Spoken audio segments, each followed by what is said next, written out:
तो जो लोग बिल्कुल नए हैं हैकिंग के फील्ड में, उन्हें ऐसा लग सकता है कि जो हैकिंग है इसका मतलब ये है कि आप किसी का फ़ोन हैक कर लो, किसी का सिस्टम हैक कर लो, किसी की वेबसाइट हैक कर लो, किसी के बैंक अकाउंट को आप हैक कर लो, पैसा ट्रांसफ़र कर लो। तो ये जो चीज़ें हैं ये हैकिंग में आती हैं, बट ऐसा नहीं है मेरे भाई। हैकिंग एक बहुत ही बड़ी फील्ड है। हैकिंग के फील्ड में आपको different types of hacking attacks आपको देखने को मिलेंगे, इतना कि जितना यहाँ पे मैं आपको दिखा या समझा भी नहीं सकता हूँ। बट यहाँ पे मैं आपको एग्जांपल के लिए जो कुछ चीज़ें हैं जो हैकिंग में यूज़ होती हैं, कुछ अटैक्स है, वो यहाँ पे मैं आपको दिखाना चाहूँगा। जैसे कि हमारा system hacking, Linux hacking, macOS hacking, Android hacking, iOS hacking, website hacking, server hacking, wireless hacking, IoT device hacking, information gathering, vulnerability analysis, reverse engineering, forensic, malware analysis, networking and many more. इतनी चीज़ें hacking के field में जितने की यहाँ पे मैं आपको पूरी तरीके से दिखा नहीं सकता हूँ, बट एग्जाम्पल देने के लिए यहाँ पे मैंने आपको कुछ चीज़ें दिखाई हैं। अब जैसे कि सिस्टम हैकिंग में हमारा क्या आ जाता है, Windows hacking, Linux hacking, macOS hacking, जो कि सिस्टम्स हैं। तो ये जो चीज़ें हैं ये हमारी सिस्टम हैकिंग में आ जाती हैं।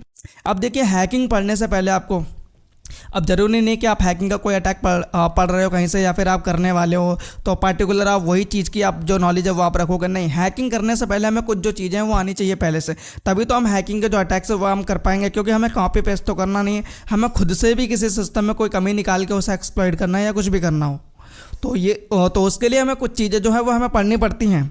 अब जैसे कि इन्फॉर्मेशन गैदरिंग, आप सुनने से तो मतलब इस इन्फॉर्मेशन गैदरिंग में बेसिकली हमें इन्फॉर्मेशन जो होती है वो निकालना सिखाया जाता है। तो वो इन्फॉर्मेशन किसी चीज़ की भी हो सकती है, किसी वेबसाइट से आप इन्फॉर्मेशन निकालो, किसी सर्वर से आप इन्फॉर्मेशन निकालो, किसी एप्लीकेशन से निकालो, या फिर किसी पर्सन की इन्फॉर्मेशन जो है वो आप निकालो। इन्फॉर्मेशन को कलेक्ट करना, तो ये जो चीज़ है ये इन्फॉर्मेशन गैदरिंग में आ जाती है। वैसे अगर हम डायरेक्टली देखें तो ये कोई अटैक तो परफॉर्म कर नहीं रही है, बट ये है तो हैकिंग का एक मॉड्यूल ना। तो ये सारी जो चीज़ें हैं ये हैकिंग के अंडर ही आती हैं, क्योंकि इन चीज़ों की अच्छी नॉलेज होने के बाद आप जो हैकिंग के अटैक्स हैं उन्हें आप अच्छे से परफॉर्म कर पाओगे। अगर आप इन चीज़ों की नॉलेज नहीं होगी तो आप हैकिंग नहीं कर पाओगे आप। तो ये जो सारी चीज़ें हैं वो हैकिंग में पढ़नी होती हैं। अब देखिए, जैसे जिन लोगों ने विंडोज़ हैकिंग वगैरह के बारे में थोड़ा सा पढ़ा होगा, चलो खैर मान लेता हूँ कि आपने विंडोज़ को नहीं पढ़ा है, अब विंडोज़ हैकिंग आपने नहीं पढ़ी है, तो आप छोटा सा यहाँ पे मैं आपको जो बता रहा हूँ वो आप समझिए। विंडोज़ हैक करने के लिए जो नॉर्मली जो मेथड यूज़ होता है उसमें ये रहता है कि एक मेलवेयर बनाओ, एक बुरा वाला सॉफ्टवेयर, उसे बना के आप टारगेट डिवाइस पे आप रन करा दो। ये जो चीज़ें हैं मैं बिगिनर्स के लिए समझाने के उन्हें समझ आए उस तरीके से यहाँ पे मैं आपको बता रहा हूँ। ओके, अब जिन लोगों को पहले से नॉलेज है थोड़ी हैकिंग के बारे में, उन्हें तो सारा कुछ पहले से समझ आ रहा होगा कि मैं यहाँ पे बता के आ रहा हूँ।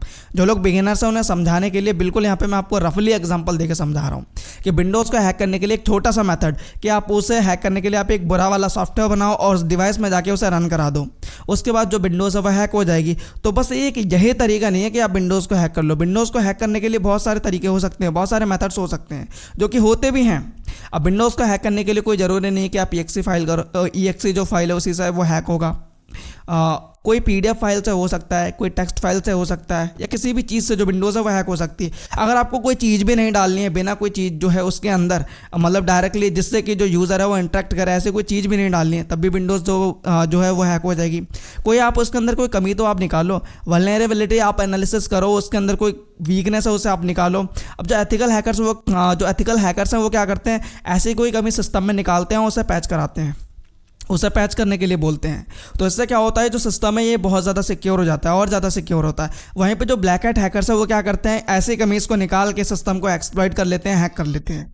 तो विंडोज़ को हैक करने के अलग अलग तरीके हो सकते हैं। वैसे कोई भी चीज़ हो उसे हैक करने के अलग अलग मेथड्स, अलग अलग तरीके जो हैं वो हो सकते हैं। वैसे लिनक्स को हैक करने के लिए अलग अलग तरीके हो सकते हैं, मैकओएस हैकिंग में भी, ये सब सिस्टम हैकिंग में आती है, चाहे यूज़र इंटरेक्ट करे या ना करे। अब जिस चीज़ से कुछ ऐसे चीज़ें हैं जिनमें यूज़र इंटरेक्ट नहीं कर रहा है सामने से, वो थोड़ी टफ होती है।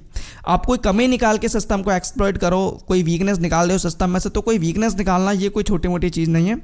तो ये जो चीज़ें हैं इनके लिए अच्छी नॉलेज होनी चाहिए, तभी आपको डिटेल में आपको पता होना चाहिए कि ये जो चीज़ है ये कैसे काम कर रहा है सिस्टम, या उसके अंदर कोई ऐप में कोई कमी है, या सिस्टम के किसी फ्रेमवर्क में कोई कमी है।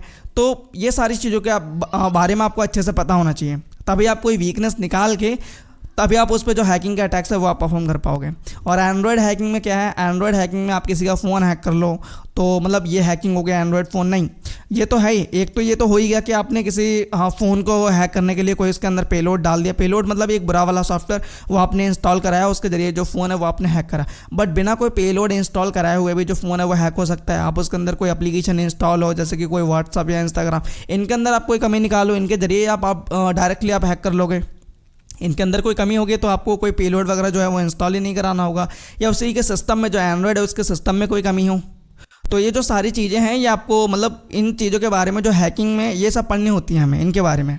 वैसे हमारा iOS हैकिंग जो कि हमारा एंड्रॉयड की तरह एंड्रॉयड की तरह ही दिखने वाला आप मान सकते हो। जैसे कि हम फ़ोन में हमारा आईफोन में जो OS डल के आता है वो हमारा iOS, उसे हैक करना, उसे जेल ब्रेक करना, वो चीज़ भी हैकिंग में आ जाती है कि हम उसे जेल ब्रेक कर रहे हैं।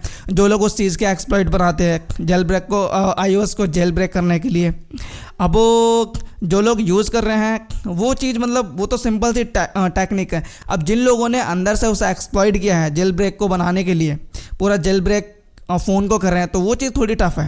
वेबसाइट हैकिंग, अब वेबसाइट को आप हैक कर रहे हो, किसी भी तरीके से हो सकती है वो वेबसाइट हैक, कोई मतलब एक तरीका नहीं है। अब वेबसाइट के सर्वर पे आप कोई जो मेलवेयर है वो आप अपलोड कर दो, या कोई मतलब कोई भी तरीका हो सकता है उसे हैक करने का। तो एक दो तो ऐसा कोई मेथड नहीं है जो कि यहाँ पे मैं आपको बता दूँ, बहुत कोई भी तरीका हो सकता है उसे हैक करने का। सर्वर हैकिंग में आप सर्वर पे कोई मेलवेयर अपलोड करो, एग्जीक्यूट करा दो, हैक हो गया वो। सिंपल, जितना सिंपल लग रहा है इतना है नहीं वो, ठीक है। बस एग्जांपल देने के लिए यहाँ पे मैं आपको बता रहा हूँ। और ये जो वायरलेस हैकिंग है इसमें हमारे आ जाते हैं ब्लूटूथ हो गई, वाईफाई हो गई, तो इस तरीके के डिवाइस। तो ये जो डिवाइस हैं ये वायरलेस हैकिंग में आ जाते हैं। इन्हें किस तरीके से हैक करना है, IoT डिवाइस हैकिंग। IoT का मतलब ये है इंटरनेट ऑफ थिंग्स। जो भी डिवाइस जो भी इंटरनेट से कनेक्टेड हो, फिर चाहे वो आपकी AC हो, आपका कूलर हो, आपका फ्रिज हो, कुछ भी हो, जो भी डिवाइस इंटरनेट से कनेक्टेड है उसे आप हैक कर रहे हो, तो वो ये जो चीज़ है ये IoT डिवाइस हैकिंग में आ जाती है। इन्फॉर्मेशन गैदरिंग हैकिंग का एक बहुत ही बड़ा पार्ट है। अब इसमें ये रहता है कि आप टारगेट की इन्फॉर्मेशन निकालना, सिस्टम की इन्फॉर्मेशन निकालना, वेबसाइट की इन्फॉर्मेशन निकालना, तो ये जो सारी चीज़ें इन्फॉर्मेशन गैदरिंग में आ जाती हैं। आप किसी चीज़ को हैक करने के लिए इन्फॉर्मेशन पहले कलेक्ट करते हो, तो ये जो सारी चीज़ें इन्फॉर्मेशन गैदरिंग में आ जाती हैं। वल्नरेबिलिटी एनालिसिस, अब ये जो वल्नरेबिलिटी एनालिसिस है इसमें आप किसी एप्लीकेशंस के ऊपर कर सकते हो। ये जो चीज़ किसी सिस्टम पे आप परफॉर्म कर सकते हो, किसी वेबसाइट पे, किसी सर्वर पे, किसी भी चीज़ पे ये जो चीज़ है ये हो सकती है। ये जो एनालिसिस है ये किसी पे भी हो सकती है उसकी कमी निकालने के लिए।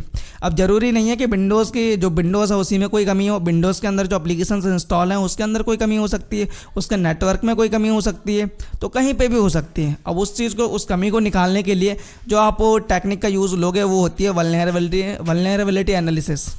वैसे हमारे यहाँ पे रिवर्स इंजीनियरिंग, अब रिवर्स इंजीनियरिंग इसमें यह रहता है कि मतलब वैसे ही नहीं है, ये अलग है। रिवर्स इंजीनियरिंग में ये रहता है कि आप एप्लीकेशन को क्रैक कर रहे होते हो, मोड कर रहे होते हो, उसे मॉडिफाई कर रहे होते हो, तो ये जो चीज़ है ये रिवर्स इंजीनियरिंग में आ जाती है। फिर वो चाहे कोई एप्लीकेशन हो या फिर वो पूरा का पूरा सिस्टम हो या कोई नेटवर्क हो, तो ये जो चीज़ है ये रिवर्स इंजीनियरिंग के अंदर आती है। रिवर्स इंजीनियरिंग में आपने देखा होगा कि आप क्रैक वगैरह एप्लीकेशन जो है वो डाउनलोड करते हो, जैसे कि बहुत सारे एप्लीकेशन है जिनके इंटरनेट पे आपको क्रैक मिलते हैं, तो वो जो एप्लीकेशन है वो रिवर्स इंजीनियरिंग मेथड्स का यूज़ किया जाता है उन्हें क्रैक करने के लिए, जिन्हें कि आप अपने सिस्टम पे डाल के एग्जीक्यूट करके चला रहे होते हो, जिनमें कि 99% तो वायरसेस वगैरह होते हैं जो कि आपको नहीं पता होता है। और हमारे यहाँ पे फॉरेंसिक में ये रहता है कि आप डेटा को रिकवर करो, वो चाहे डेटा परमानेंटली डिलीट हो चुका हो या ऐसे डिलीट कर दिया हो, उस डेटा को आप कैसे भी करके रिकवर कर रहे हो, तो वो जो चीज़ें हैं वो फॉरेंसिक के अंदर आती हैं। हमारे यहाँ पे जो मेलवेयर एनालिसिस है, अब ये जो मेलवेयर एनालिसिस है इसका काम ये है कि आपको मेलवेयर आप निकाल लो, चाहे वो किसी नेटवर्क में मेलवेयर हो, किसी विंडोज़ के अंदर हो या फिर किसी एप्लीकेशन के अंदर ही हो एम्बेडेड, तो उसके अंदर से आप मेलवेयर निकाल ले हो, सिस्टम में मेलवेयर के बारे में पता लगा रहे हो, किसी चीज़ में, किसी वेबसाइट में, किसी सर्वर में, तो ये जो चीज़ें हैं ये मेलवेयर एनालिसिस के अंडर आ जाती हैं। अब हमारे यहाँ पे ये जो नेटवर्किंग के बारे में जो अगर आप लोग हैकिंग पढ़ रहे हो तो इसके बारे में कम से कम आपको बेसिक नॉलेज तो होनी चाहिए, तभी मतलब नेटवर्किंग एक काफ़ी बड़ा रोल प्ले करता है हैकिंग के अंदर। अब जिन लोगों को नेटवर्किंग की थोड़ी अच्छी नॉलेज है वो लोग अच्छे से समझेंगे कि किस तरीके से ये सिस्टम दूसरे सिस्टम से कैसे कम्युनिकेट कर रहा है और डेटा किस तरीके से ट्रांसफ़र हो रहा है, इससे उधर कैसे जा रहा है, तो ये जो सारी चीज़ें नेटवर्किंग में आ जाती हैं। तो नेटवर्किंग के बारे में अगर आप लोगों को अच्छी नॉलेज है तो आप हैकिंग में मतलब ये काफ़ी ज़्यादा आपकी हेल्प करेगी। तो नेटवर्किंग हमारी ऐसे हो गई। यहाँ पे और भी बहुत सारे हैकिंग के जो मॉड्यूल्स हैं इतने हैं जितने कि यहाँ पे मैं आपको बता भी नहीं सकता हूँ। ओके, तो अभी यहाँ पे जो आप समझ गए होगे कि हैकिंग का मतलब सिर्फ यही नहीं है कि आप किसी का फ़ोन हैक करो, किसी का बैंक अकाउंट हैक करो, किसी का सिस्टम हैक करो, तो यही चीज़ बस हैकिंग है। नहीं, हैकिंग एक बहुत ही बड़ी फील्ड है जो कि यहाँ पे अभी आपको समझ आ गया होगा। ओके, तो इस वीडियो में गाइस बस इतना ही। अपना ख्याल रखें। Good bye and take care.